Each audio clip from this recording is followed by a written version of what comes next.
panitia kurban pada hakikatnya mereka adalah sebagai perwakilan, ya, wakil dari orang yang berkurban, mengamanahkan kepada mereka.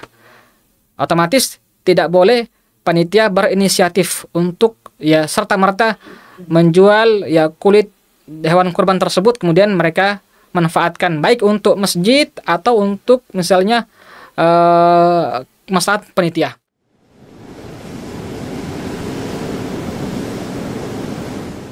Ruas TV, rutin walaupun sedikit. Bismillahirrahmanirrahim. Assalamualaikum warahmatullahi wabarakatuh. Innal hamdalillah nahmaduhu wa nasta'inuhu wa nastaghfiruh wa na'udzu billah min syururi anfusina wa sayyiati a'malina. Man yahdihillahu fala mudilla lahu wa man yudlil fala hadiyalah. Wa asyhadu an la ilaha illallah wahdahu la syarika lah. Wa asyhadu anna Muhammadan abduhu wa rasuluhu la nabiyya ba'dah. Allahumma salli wa sallim ala nabiyyina Muhammadin wa ala alihi wa ashabihi wa man sara ala nahjihi wa qatafa atharahu ila yaumiddin. Amma ba'du, Allahumma alimna ma yanfa'una wa nafa'na bima 'allamtana wa zidna ilman wa amalan. Alhamdulillah, para pemirsa Ruas TV yang semoga dirahmati Allah Subhanahu wa taala. Kembali kita memuji dan bersyukur kepada Allah Subhanahu wa taala atas nikmat yang Allah berikan kepada kita. Nikmat kesempatan, nikmat kesehatan, terlebih lagi nikmat iman dan nikmat Islam. Dan bertambah kesyukuran kita kepada Allah Subhanahu wa taala.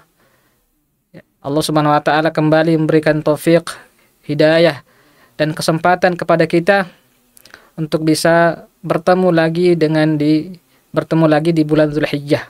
Terlebih lagi di 10 hari pertama bulan Zulhijjah, 10 hari yang ya sangat dicintai oleh Allah Subhanahu wa taala. Sehingga ya ada ibadah di antara ibadah yang sangat dianjurkan untuk kita laksanakan di hari-hari yang mulia ini, terlebih lagi di hari ke-10 dari bulan Zulhijjah, ialah yaitu berkurban, ibadah kurban. Yang dimana sebagaimana yang kita ketahui bersama, ibadah kurban merupakan syariat yang Allah syariatkan kepada Nabiullah Ibrahim alaihissalam, yang dimana ketika itu Allah Subhanahu wa taala memerintahkan Nabi Ibrahim alaihissalam untuk mengorbankan anaknya, menyembelih anaknya itu Nabiullah Ismail alaihissalam. Yang dimana pada saat itu Nabi Ibrahim pun dilema, ya, sehingga anak yang beliau ya tunggu-tunggu sejak lama, kemudian Allah hadirkan ketika beranjak dewasa. Allah menguji kembali Nabi Ibrahim untuk menyembelih anak beliau Nabiullah Ismail alaihissalam. Lantas Nabi Ibrahim pun berdiskusi dengan anak beliau, menyampaikan ya apa yang beliau mengutarakan apa yang sedang melanda beliau. Apa jawaban dari Nabiullah Ismail, ya anak soleh ini? Beliau mengatakan, ya abatif al ma tu'mar satajiduni insyaallahu minas sabirin. Wahai bapak aku yang tercinta, lakukanlah apa yang Allah perintahkan kepadamu, dan insyaallah engkau mendapati aku sebagai ya orang-orang yang sabar. Ya, jawaban ya tegas dari anak beliau, hasil didikan, hasil dari tarbiyah salihah seorang bapak soleh Nabiullah Ibrahim, sehingga Nabi Ibrahim alaihissalam pun melaksanakan apa yang Allah perintahkan dan sudah bersiap-siap untuk menyembelih anak beliau. Akan tetapi Allah Subhanahu wa taala pun mengganti Nabi Ismail alaihissalam dengan ya seekor domba yang begitu besar. Dan disinilah ya awal disyariatkannya ibadah kurban itu sendiri, dan sampai disyariatkan kepada Nabi Muhammad SAW dan kepada umat beliau. Kemudian ulama kita pun menyebutkan ya di antara ya hikmah disyariatkannya ibadah kurban ya kepada kita adalah bentuk rasa syukur kita kepada Allah Subhanahu wa taala. Rasa syukur kita atas nikmat yang Allah berikan kepada kita. Kita bayangkan begitu banyak nikmat yang Allah berikan kepada kita. Begitu banyak fasilitas yang Allah berikan kepada kita. Di antaranya kelapangan rezeki. Ketika ada kelapangan rezeki dan kita memiliki kemampuan untuk berkurban, maka hendaknya kita berkurban, dan ini salah satu bentuk kesyukuran kita kepada Allah Subhanahu wa taala dan bentuk kejujuran iman kita kepada Allah Subhanahu wa taala, dan juga dalam rangka menjalankan ya sunnah-sunnah Nabi sallallahu alaihi wasallam. Oleh karena itu, ya pada hari ini insyaallah kita akan membahas ya berkenaan dengan ya hukum-hukum ya atau masalah-masalah yang terkait dengan ya kurban itu sendiri. Dan ulama kita menyebutkan ya apa yang dimaksud dengan ibadah kurban itu. Di antaranya mengatakan ya al-udhiyah dalam bahasa Arab artinya adalah kurban. Hiya ma yudhbahu minal ibili awil baqari awil ghanam awil ma'zi taqarruban ila Allah taala yaumal 'id. Dari istilah syariat adalah menyembelih onta atau menyembelih sapi atau menyembelih kambing dan domba dengan niat beribadah kepada Allah Subhanahu wa taala di hari Idul Adha, yaitu di hari ke-10 atau di tanggal 10 pada bulan Dzulhijjah. Dan sebagaimana yang kita ketahui bersama bahwa ya waktu pelaksanaannya pun juga ya lumayan panjang, ya dimulai dari tanggal 10 bulan Dzulhijjah di hari Idul Adha sampai di hari atau di tanggal ke-13, hari terakhir dari hari tasyrik, tanggal 13 bulan Dzulhijjah. Kemudian ya ulama kita menyebutkan ya apa hukum dari berkurban itu sendiri. Ya. Ulama kita memang berbeda pendapat, ya terjadi perbedaan pendapat di antara para ulama kita berkenaan dari hukum berkurban itu sendiri. Pendapat pertama, dan ini pendapat yang disebutkan atau dipilih oleh sebagian besar ulama, pendapat yang dipilih oleh mayoritas ulama kita, bahwa berkurban hukumnya adalah sunnah muakkadah, yaitu sangat dianjurkan. Ya. Sehingga di antara dalil landasan dari ulama kita bahwa memang tidak ada dalil secara pasti, tidak ada dalil secara tegas yang menunjukkan ya kewajiban dari ibadah kurban itu sendiri. Dikarenakan juga ya sebagian sahabat ya di antaranya Abu Bakar As-Siddiq dan Umar bin Khattab radhiyallahu anhuma ya pernah meninggalkan atau pernah tidak berkurban setahun atau 2 tahun ya dengan alasan jangan sampai dianggap sebagai kewajiban. Dan apa yang dilakukan ya para sahabat tersebut tidak diingkari oleh sahabat-sahabat yang lain. Ya, sehingga ya dari hal ini ulama kita sebagian besar mengatakan hukumnya adalah sunnah muakkadah. Adapun pendapat yang kedua, yaitu pendapat sebagian para ulama, diantaranya pendapat ya ulama Hanafiyah, dan juga ini yang dikuatkan oleh Syekhul Islam Ibnu Taimiyah rahimahullahu taala, bahwa berkurban hukumnya wajib ya berdasarkan hadis dari Rasulullah SAW, man kana lahu sa'atun wa lam yudhi fala yaqrabanna musallana. Barang siapa yang memiliki kemampuan, kelapangan rezeki untuk berkurban, kemudian dia tidak berkurban, maka janganlah dia mendekati tempat sholat id kami. Dari hadis ini, sebagian kecil dari para ulama menganggap bahwasanya berkurban adalah berkurban hukumnya adalah wajib. Ya. Adapun ulama kebanyakan membawa hadis ini kepada makna sunnah. Ya, artinya menunjukkan dibawa kepada makna sunnah dan bukan dibawa kepada makna wajib. Ala kulli hal, dan untuk kehati-hatian memang ya sehendaknya bagi yang mampu ya tidak pantas baginya untuk meninggalkan ibadah yang mulia ini, ibadah kurban. Dan ya hendaknya kita berusaha ya semaksimal mungkin untuk bisa menjalankan ya sunnah yang mulia ini.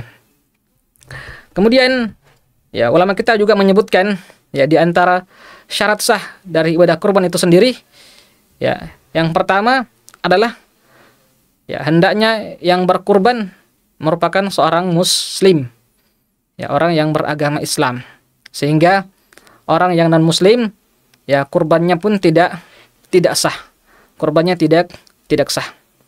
Kemudian yang kedua, ulama kita menyebutkan ya di antara syarat sah berkurban adalah yang berkurban hendaknya orang yang dewasa, ya berakal. Ya.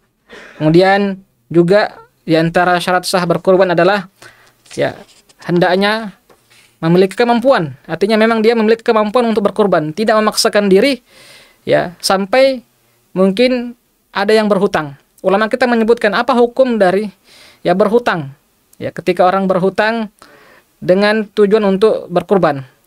Para ulama kita menyebutkan bahwa hal tersebut tidak dianjurkan karena membayar hutang hukumnya wajib ya, sedangkan berkurban adalah hukumnya sunnah. Maka tidak pantas ketika dia membebani dirinya ya dengan berhutang untuk menjalankan ibadah sunnah. Ya, justru ya hendaknya dia bertakwa kepada Allah Subhanahu wa taala sesuai dengan ya kemampuannya. Kemudian ya Nabi SAW juga ya berlindung kepada Allah dari bahaya hutang itu sendiri. Kemudian ulama kita menyebutkan ya hewan apa saja yang bisa untuk dikurbankan. Yang pertama adalah ya unta.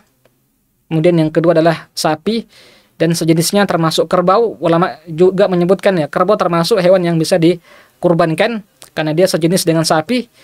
Dan juga ya hewan kambing atau domba. Ya, adapun masalah berserikat, ya, ulama kita menyebutkan bahwa untuk kambing maka tidak bisa berserikat, dia hanya cukup berkurban bagi satu orang saja.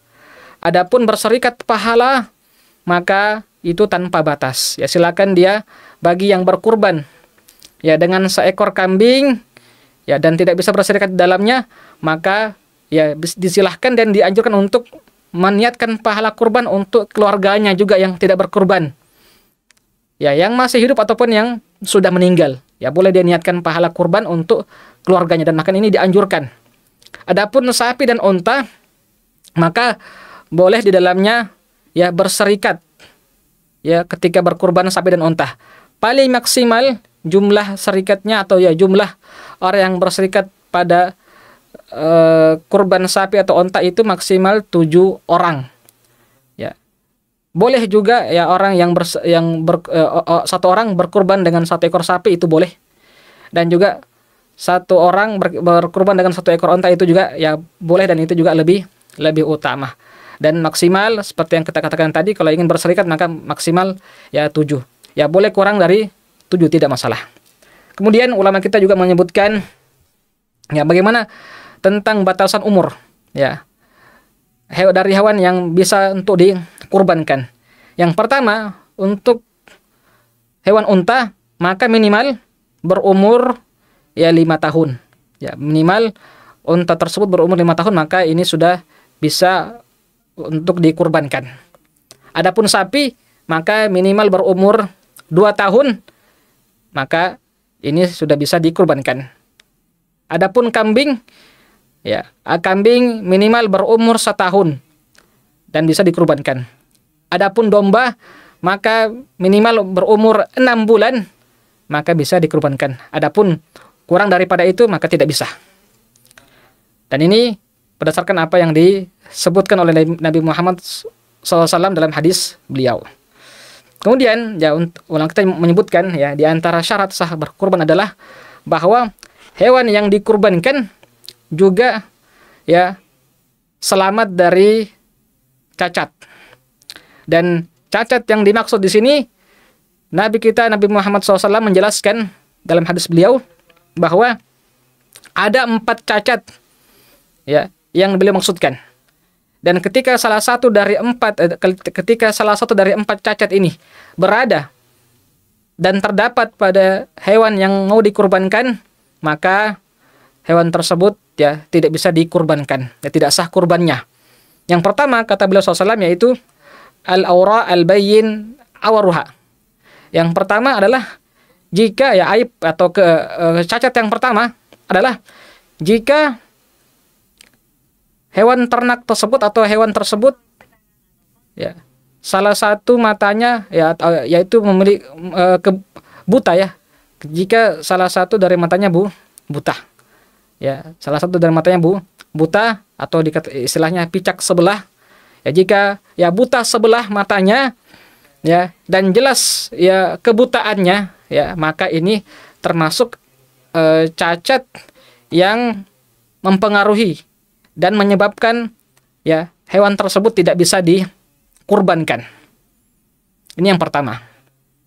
Kemudian cacat yang kedua yang beliau sebutkan adalah wal maridatu al bayyin maraduha, yaitu jika hewan tersebut ya sakit dan sangat nampak sakitnya. Sangat jelas ya nampak sakitnya, maka ini juga ya termasuk di antara cacat yang mempengaruhi dan menyebabkan hewan tersebut tidak bisa dikurbankan.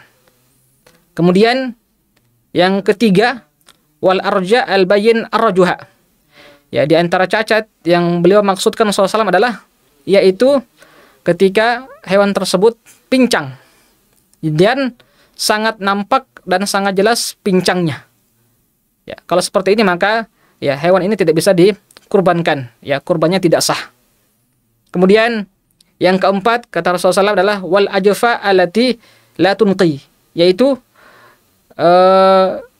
hewan yang begitu kurus.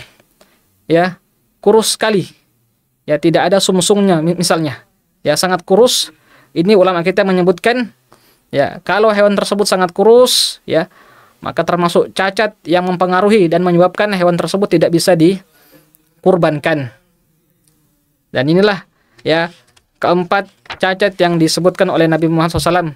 Jika terdapat ya salah satunya pada hewan yang mau dikurbankan, maka ya maka tidak sah kurbannya. Kemudian ulama kita juga menyebutkan ya waktu dari berkurban itu sendiri. Ya, berkurban ya menyembelih hewan kurban dimulai selepas sholat Idul Adha. Dan kita tahu bahwasanya ya sholat Idul Adha itu dilaksanakan ya ketika ya masuk waktu syuruk, ya dimulai pada ketika sudah masuk waktu syuruk, yaitu 15 menit setelah matahari terbit. Ya sudah meninggi, ya matahari sudah agak meninggi setinggi tombak. Ya ulama kita menyebutkan menakar yaitu sekitar 15 menit setelah matahari terbit. Maka ya di sini awal ya sudah bisa dimulai salat Idul Adha.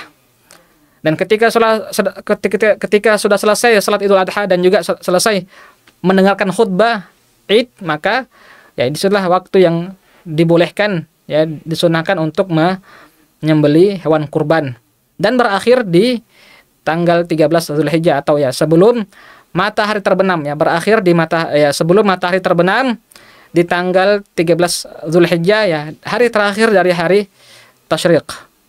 Dan ulama kita mengatakan ya adapun ketika hewan tersebut disembelih sebelum salat Id atau ya sebelum fajar misalnya, maka ulama kita mengatakan itu termasuk sedekah biasa dan tidak terhitung sebagai ibadah kurban.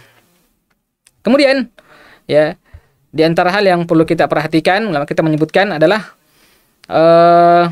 hendaknya bagi yang berkurban ya dianjurkan bagi yang berkurban untuk ya mengambil sepertiga dari hewan kurbannya, dari daging kurbannya untuk dia makan sendiri, dianjurkan. Ya, dan juga dianjurkan untuk menghadiahkan ya sepertiga lainnya untuk ya tetangga atau kerabatnya. Dan yang ketiga dianjurkan untuk apa? Untuk ya sepertiga yang lainnya untuk dibagikan atau disedekahkan kepada ya fakir miskin. Jadi ya dianjurkan bagi orang yang berkurban untuk membagi daging kurbannya menjadi 3 bagian. Sepertiganya untuk dia makan bersama keluarganya, sepertiganya lagi untuk dia hadiahkan kepada kerabat ya, atau tetangganya, dan sepertiganya lagi disunahkan untuk dia sedekahkan kepada fakir miskin. Dan kemudian ulama kita juga menyebutkan ya bagi mereka yang berniat untuk berkurban dan ketika sudah masuk ya 10 atau ketika sudah masuk ya 1 Dzulhijjah, maka dia hendaknya ya tidak mencukur rambutnya, tidak memotong kukunya dan mencukur bulu yang lain sebagaimana yang disabdakan oleh Rasulullah SAW bahwa ya beliau ya beliau melarang bagi orang yang ingin berkurban ketika sudah masuk waktu Dzulhijjah, ketika sudah masuk 1 Dzulhijjah untuk ya memotong ya mencukur rambut atau memotong kukunya. Dan memang ya untuk masalah ini ya ulama kita berbeda pendapat. Ya ulama kita berbeda pendapat. Apakah larangan ini ya dia bersifat ya memang jelas keharamannya atau dia hanya makruh saja. Ada 3 pendapat. Ya pendapat pertama pendapat dari ulama Hanafiyah yang mengatakan bahwa boleh saja bagi orang yang berniat berkurban kemudian dia mencukur rambutnya atau memotong kukunya, ya tidak ada larangan. Dan ini pendapat yang disebutkan oleh ulama Hanafiyah. Pendapat kedua, pendapat ulama Maliki dan ulama Syafi'iyah yang mengatakan bahwa larangan tersebut tidak bersifat haram tapi bersifat makruh. Artinya dibenci. Artinya ketika dia melakukan hal tersebut tidak berdosa walaupun dia lakukan dengan sengaja.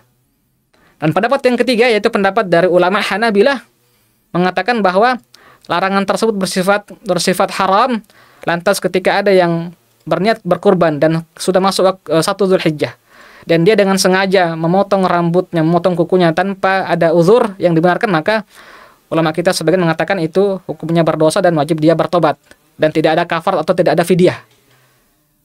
Dan ala kulli hal ya, untuk kehati-hatian memang sebaiknya ya jika tidak ada hal yang mendesak untuk memotong rambut atau memotong kuku, maka hendaknya ditinggalkan demi ya menjaga sunnah Nabi SAW. Kemudian para jamaah sekalian, ya ada beberapa ya pertanyaan ya yang masuk ke kami, ya di antaranya manakah yang lebih utama? Apakah berkurban dengan unta, berkurban dengan sapi atau dengan kambing? Ya ulama kita menyebutkan ya di antaranya ya fatwa dari Syekh Utsaimin rahimahullahu taala bahwa ya jika seseorang ya berkurban dengan 1 ekor hewan, ya beliau mengatakan bahwa jika seseorang berkurban dengan 1 ekor hewan, maka yang lebih utama adalah dia berkurban dengan unta karena memang lebih mahal harganya jika dia berkurban seorang diri. Begitu pula ya kalau kita di Indonesia lebih terkenal yaitu sapi dan kambing. Ya. Maka ulama kita mengatakan jika dia berkurban ya seorang diri dengan seekor sapi, maka itu ya lebih utama ya dan jauh lebih afdol ketika berkurban dengan 1 ekor kambing. Dan beliau pun menjelaskan juga adapun ya jika dia berkurban dengan 1 ekor kambing, ya maka itu lebih utama dibandingkan dengan orang yang berserikat dalam berkurban sapi atau unta. Ya, saya ulangi lagi, Syekh Utsaimin rahimahullah taala menyebutkan, dan ini fatwa yang beliau sebutkan dalam beberapa ya muhadarah beliau dan juga ya beliau mengutip dari beberapa para ulama. Ya, jika seseorang jika dibandingkan berkurban 1 ekor kambing dengan berserikat ya di sapi atau unta, maka beliau mengatakan ya tentu yang lebih utama adalah ya berkurban dengan ya 1 ekor kambing ketimbang berserikat di 1 ekor sapi atau berserikat di unta. Ya, dan ulama kita mengatakan tentu yang ya lebih utama adalah ya memang yang paling banyak ya paling bagus ya dagingnya. Dan juga ada yang mengatakan yang paling bagus adalah yang paling utama adalah ketika berkurban ya yaitu ketika lebih besar biaya yang dia keluarkan. Lebih besar biaya yang dia keluarkan. Ya, lantas ya para ulama kita mengatakan ya Nabi SAW ketika berkurban dengan 1 ekor kambing atau ya berkurban dengan 1 ekor kambing atau 2 ekor kambing pada saat itu, ya beliau, ya ulama kita mengatakan beliau memberikan isyarat ya bahwa memberikan keringanan kepada para umat beliau, bahwa beliau berkurban dengan ya kambing, seekor kambing, bukan berarti ya menafikan keutamaan dari berkurban dengan seekor unta. Justru ulama kita mengatakan beliau melakukan hal tersebut memberikan keringanan kepada umat beliau bahwa ya bisa berkurban dengan kambing. Ala kulli hal ya orang yang sudah berniat berkurban itu merupakan ya hal yang baik dan merupakan ya ibadah yang Allah ya sangat cintai. Kemudian juga di antara pertanyaan yang masuk adalah bagaimana hukum ya menggabungkan antara akikah dengan ibadah kurban itu sendiri. Ya ulama kita mengatakan ya di sini memang ada perbedaan pendapat dari ulama kita. Pendapat pertama mengatakan, yaitu pendapat dari ulama Maliki dan ulama Syafi'iyah, ya tidak dibenarkan menggabungkan antara ibadah akikah dan ibadah kurban, karena dia 2 ibadah yang berbeda. Adapun pendapat kedua, dan ini pendapat yang dikuatkan oleh ulama Hanafi dan juga ulama Hanabilah, mengatakan bahwa boleh saja ya, tidak mengapa menggabungkan ya akikah dengan ibadah kurban. Terlebih lagi jika ya orang tersebut hanya mampu membeli 1 ekor kambing saja, dan kebetulan momennya juga bertepatan ya sudah dekat dengan hari raya Idul Adha, maka ini juga bisa menjadi ya, pendapat ini bisa menjadi solusi bagi mereka yang memiliki keterbatasan dana dan hanya mampu bisa membeli 1 ekor kambing, maka bisa dia niatkan ya dari kambing tersebut untuk berkurban, dan juga bisa dia niatkan untuk akikah anaknya jika belum di akikah. Dan ini yang dikuatkan oleh sebagian para ulama, dan ini kami pribadi memilih pendapat ya tersebut. Wallahu a'lam. Kemudian ya di antara pertanyaan yang masuk juga adalah ya bagaimana hukum bagaimana hukum berkurban ya, di mana kurban ini diniatkan atas orang yang sudah meninggal. Artinya berkurban, misalnya beli 1 ekor kambing, kurbannya ini dikhususkan untuk misalnya orang tuanya yang sudah meninggal. Ulama kita memberikan penjelasan, diantaranya apa yang dijelaskan oleh Syekh Utsaimin rahimahullah taala dalam fatwa beliau. Beliau memberikan rincian. Ya, yang pertama, jika ya orang tua tersebut berwasiat sebelum meninggal bahwa ada uang yang disiapkan kalau sudah meninggal nanti ya uang tersebut digunakan untuk berkurban atas nama beliau, maka ini jelas ya wajib untuk dilaksanakan wasiatnya. Wajib untuk dilaksanakan. Dan ulama sepakat tentang hal ini, boleh. Ya, tidak masalah. Karena ini merupakan ya berkurban ini ya dalam rangka menjalankan amanah wasiat yang diwasiatkan oleh orang tuanya sebelum meninggal. Yang kedua, adapun ya jika orang tua tersebut ya belum berwasiat atau tidak berwasiat sebelum meninggal, dan dari ahli waris ya dari anaknya berinisiatif untuk mengorbankan atas nama orang tuanya, maka ya jumhurul ulama, ya ulama kita kebanyakan mengatakan ini perbuatan yang tidak dianjurkan.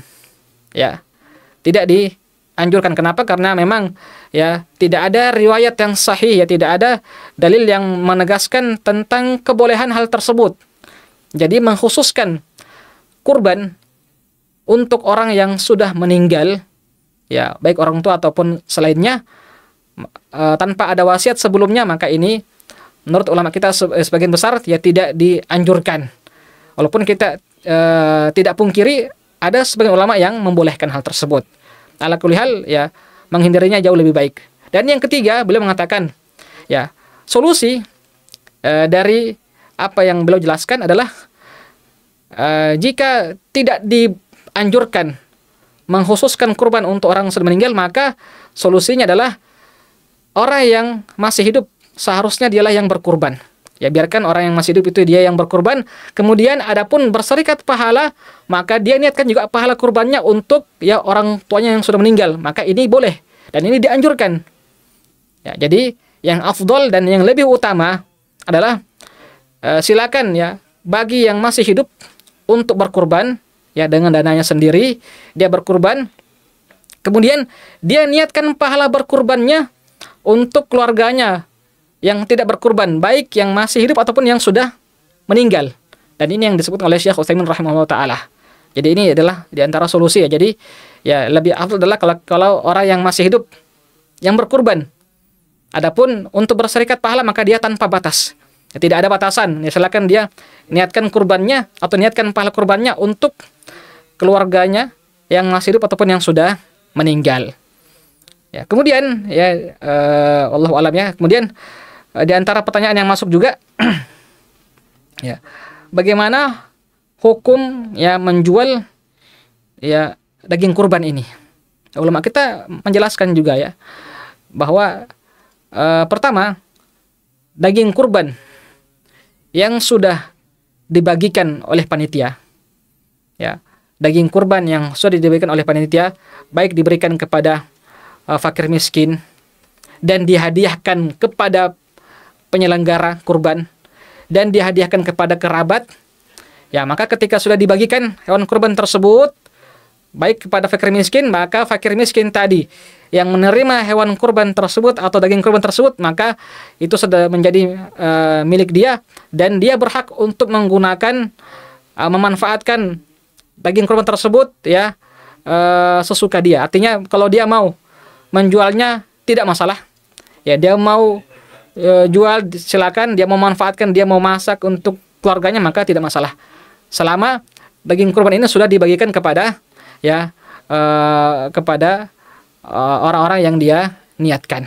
Ini tidak masalah. Adapun ya menjual daging kurban ya, misalnya, dan ketika daging kurban ini belum dibagikan dan langsung dijual begitu saja, maka ulama kita mengatakan ini tidak boleh.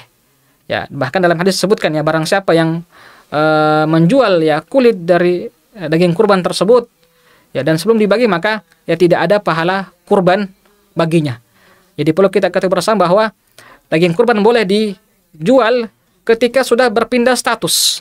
Ya, ketika sudah dibagikan kepada ya orang-orang yang kita niatkan untuk berikan kepadanya daging kurban. Nah, kemudian ya di antara penjelasan oleh para ulama kita ya, di antara pertanyaan yang masuk juga ya, bagaimana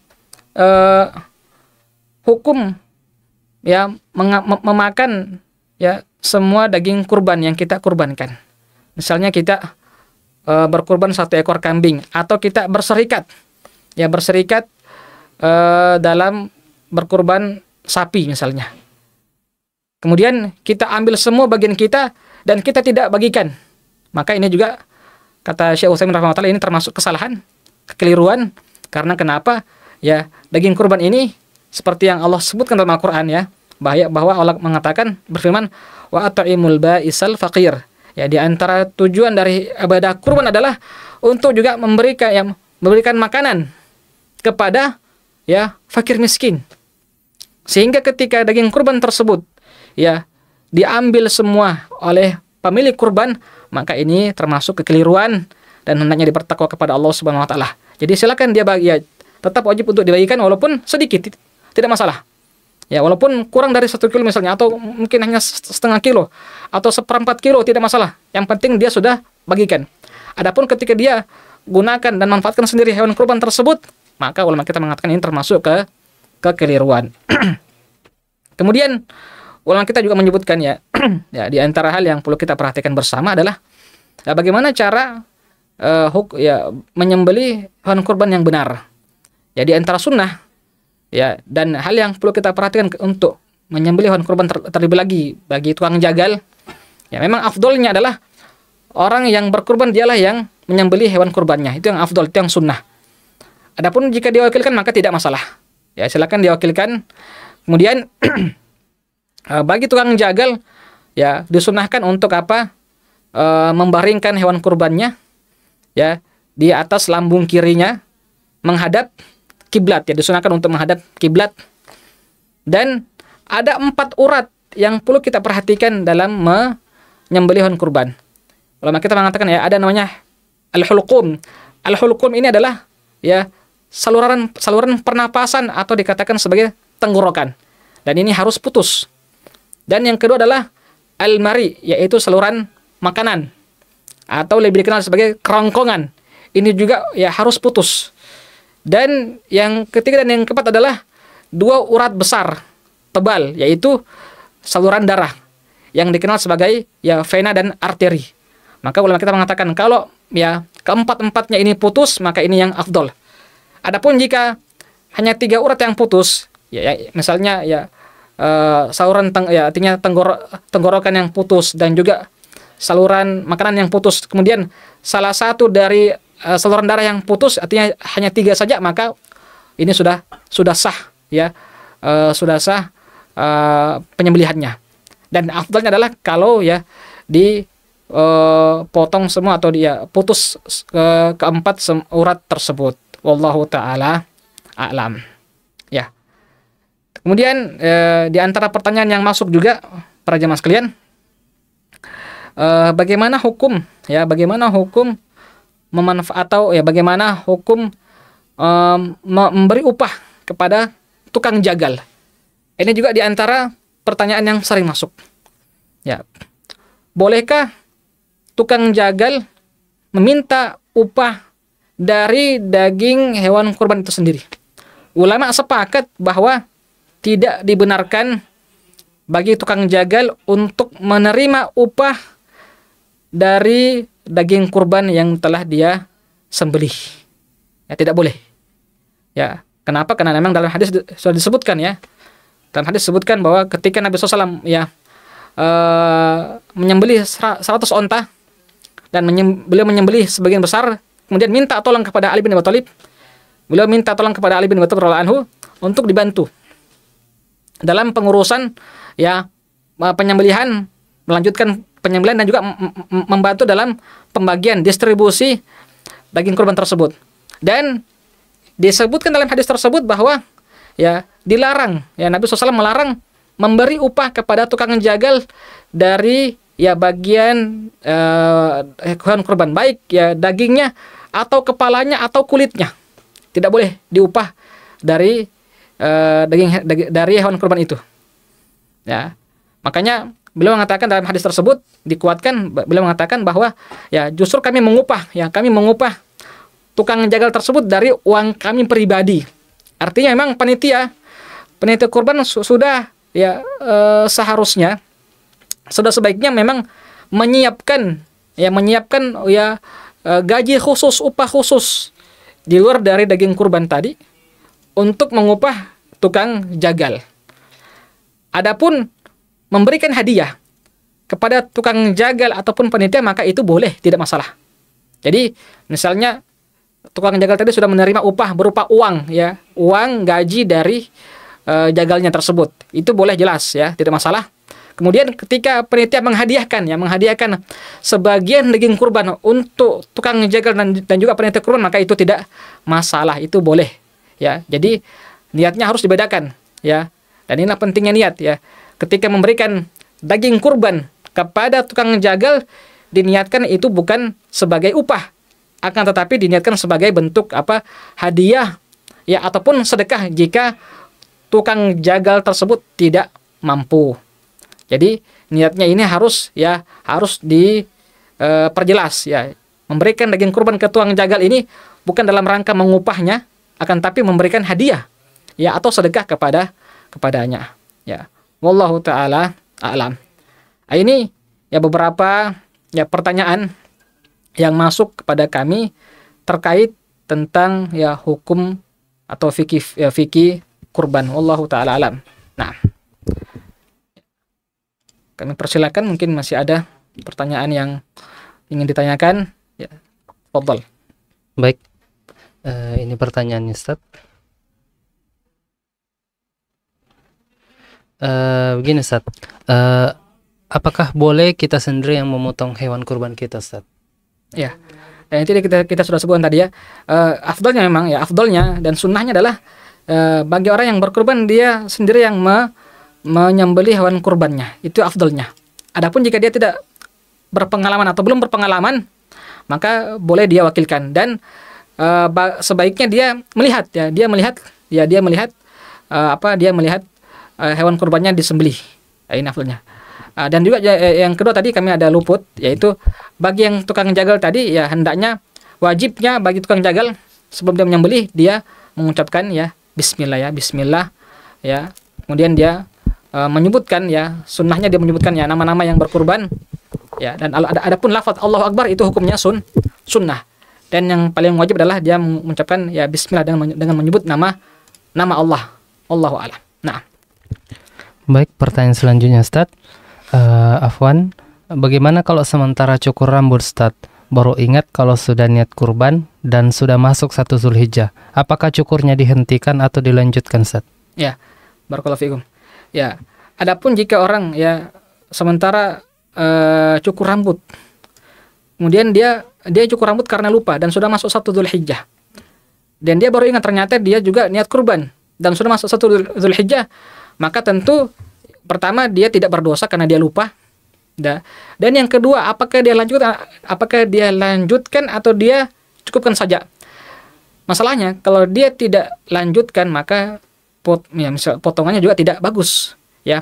Ya, tidak elok ya dilihat. Kalau potongannya misalnya ya tidak sempurna ya, belum selesai, maka dalam hal ini dia boleh menyelesaikan ya cukurannya karena memang dalam kondisi darurat dan insya Allah tidak berdosa. Nah, silakan dilanjutkan. Allahu a'lam. Nah. Baik, syukur Ustaz atas jawabannya. Pertanyaan selanjutnya ini Ustaz, di daerah kami ini ada yang namanya arisan kurban Ustaz. Bagaimana hukumnya Ustaz? Apakah boleh arisan kurban Ustaz? Ya, arisan kurban ini ya pada hakikatnya kan arisan itu sebenarnya ya masuk dalam kategori hutang piutang, artinya meminjam uang, berhutang. Ya, ini juga di antara solusi sebenarnya. Jadi boleh sebenarnya ya, artinya membantu juga kaum muslimin misalnya ya yang punya punya semangat untuk menghidupkan sunnah, menghidupkan syiar-syiar Allah Subhanahu wa taala, di antaranya itu berkurban. Maka ini boleh ya, boleh apalagi kalau memang dia kelihatannya mampu ya. Artinya mampu untuk membayar hutang. Jadi ini juga termasuk membantu ya, arisan kurban ini membantu.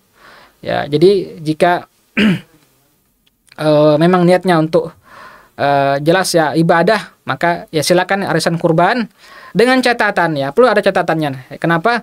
Karena arisan ini ya namanya arisan, ulama kita mengatakan arisan ini adalah masuk pada kategori utang piutang. Sehingga misalnya ya tahun ini ya si fulan ya namanya yang masuk sebagai peserta kurban misalnya, otomatis ya dia kalau sudah sesuai dengan kesepakatan, nanti otomatis tiap bulan dia juga harus membayar namanya arisan, dan ini sifatnya hutang dia, dan tidak boleh ada syarat ya, artinya tidak boleh dipersyaratkan ya bagi yang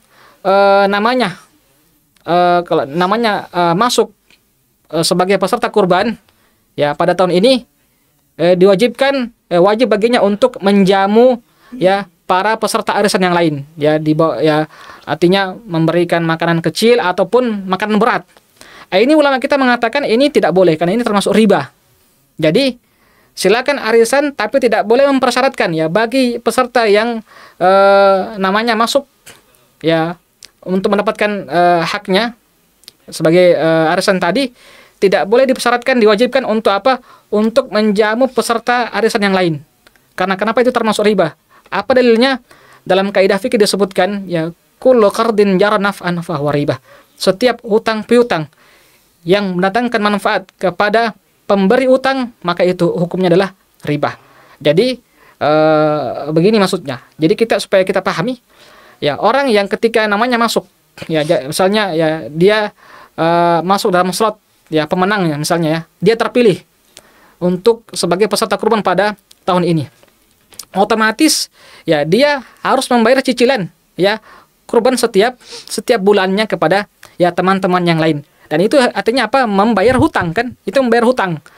Dan ketika diwajibkan baginya, disyaratkan di awal bahwasanya bagi yang menang maka dia wajib memberikan makan kepada peserta arisan, maka ini tidak boleh. Karena kenapa? Pada hakikatnya peserta arisan yang lain itu memberikan hutang kepada orang yang menang tadi. Dan mereka juga otomatis akan mendapatkan apa? Manfaat dari akad utang piutang. Apa itu manfaatnya? Mereka makan atau dijamu oleh orang yang menang tadi, menang di arisan tadi. Dan ini yang tidak benarkan ya. Jadi ini di antara kebiasaan yang keliru dari kaum muslimin. Ya tidak boleh dipersyaratkan ya bagi yang menang arisan maka wajib menjamu teman-teman arisan yang lain. Ini tidak boleh, kan ini termasuk mengambil manfaat dari utang piutang dan itu termasuk ya riba. Wallahu taala alam. Nah, Baik, pertanyaan selanjutnya Ustaz. Apakah boleh berkurban atas nama suami, semua keluarga, istri dan anak-anaknya tetap dapat pahala Ustaz? ya. Jika yang berkurban adalah seorang istri, ya. Dia berkurban dengan 1 ekor kambing, yaitu ya silakan, tidak masalah. Dan dia niatkan pahala kurbannya untuk suaminya, untuk anak-anaknya dan untuk keluarganya yang tidak sempat berkurban dan juga untuk keluarganya yang sudah meninggal, maka itu boleh. Ya silakan ya. Jadi silakan dia berkurban ya, kemudian dia dianjurkan untuk meniatkan pahala kurbannya untuk keluarganya tanpa batas. Nah, Allahu taala alam. Baik, syukur Ustaz. Pertanyaan selanjutnya yang sering kami dapati Ustaz di daerah, setiap hari Raya Idul Adha mereka memotong ayam Ustaz. Bukan sapi atau ini. Katanya untuk kurban juga boleh pakai ayam Ustaz. Ya, adapun ya berkurban dengan seekor ayam, maka ini ulama sepakat ya, ini bukan dihitung kurban, tapi dia sedekah biasa.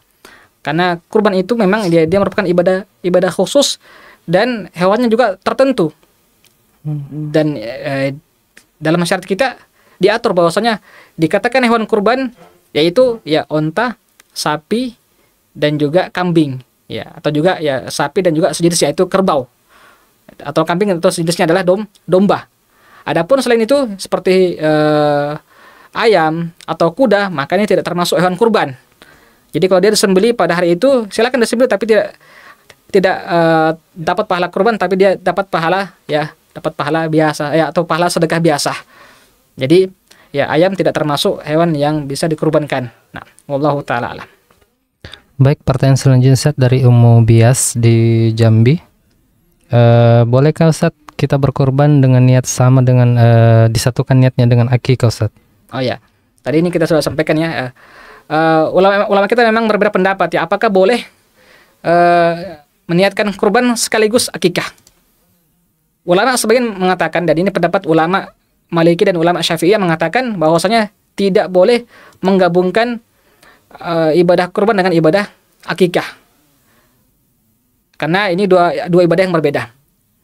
Pendapat kedua, dan ini pendapat yang dikuatkan oleh ulama Hanafi dan juga ulama Hanabila, bahwa boleh menggabungkan ibadah kurban sekaligus ibadah akikah.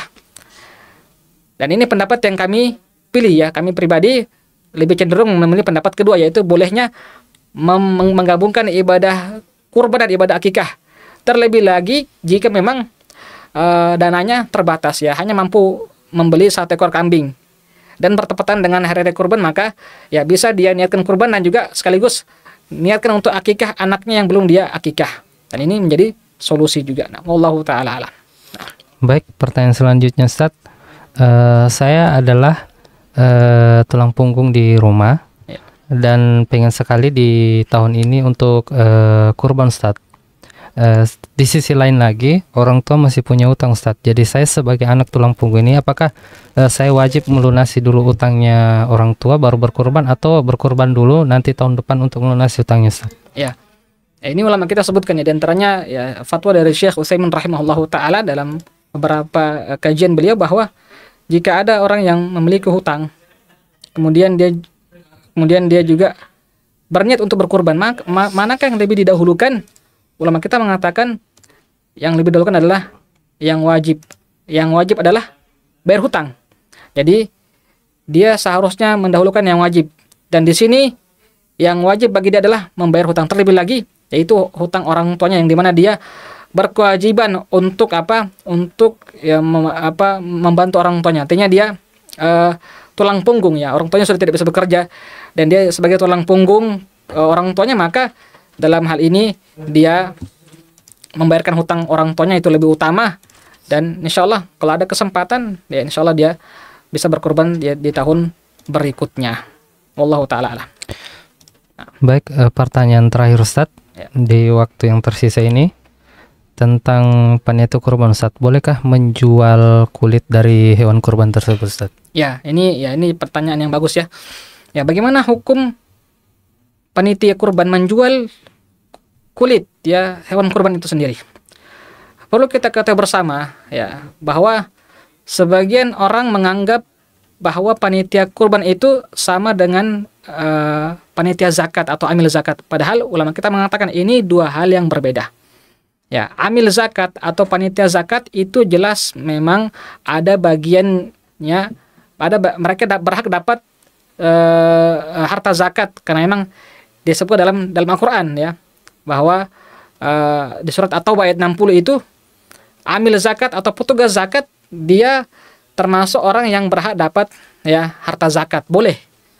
Adapun panitia kurban maka tidak bisa dikiaskan, tidak bisa disamakan dengan ya petugas zakat, dan ini yang ulama kita sebutkan.